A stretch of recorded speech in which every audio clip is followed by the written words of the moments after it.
So hello mga kabrombro, magandang araw po sa ating lahat dyan. Ayan, may nag-aaway na pusa dito. Ayan.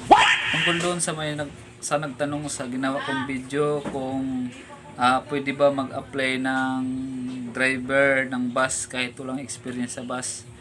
1, 2, 3, 8 daw yung kanyang lisensya.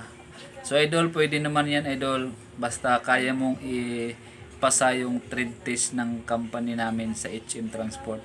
Tumatanggap naman sila kahit wala silang experience sa bus. So itry mo lang mag-apply idol, baka sakali makapasa ka o makayanan mo yung trade test.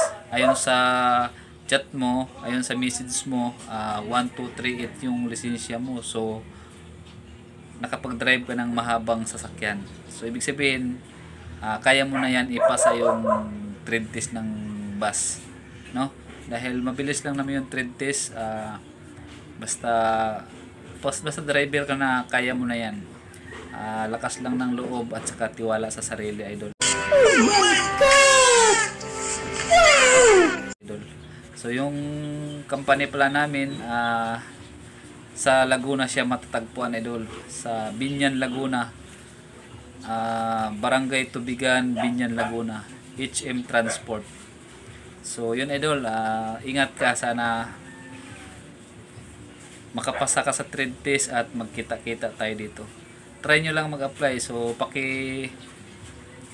share na lang tong video na ito para marami pang makakaalam, at siyempre gusto rin natin magkaroon ng trabaho yung mga tambay dyan, mga kasama natin driver na walang trabaho. Sa HM Transport po, available, hiring sila.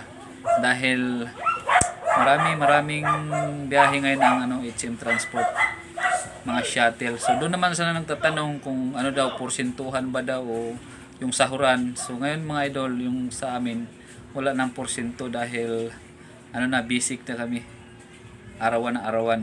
Nakadepende na sa duty mo, sa pasok mo. Wala na yung porsentuhan dahil wala na yung biyahe natin yung katulad dati sa EDSA. Ayan. Wala. Basta sa amin, doon sa duty ko, wala na ako kayong porsentuhan. Basic na kami. So paki-share na lang po ng video na ito, at kung saan makarating yung video ko, paki-comment na lang po dyan para may shout out ko kayo, at maraming salamat. Ingat po sa pag-apply.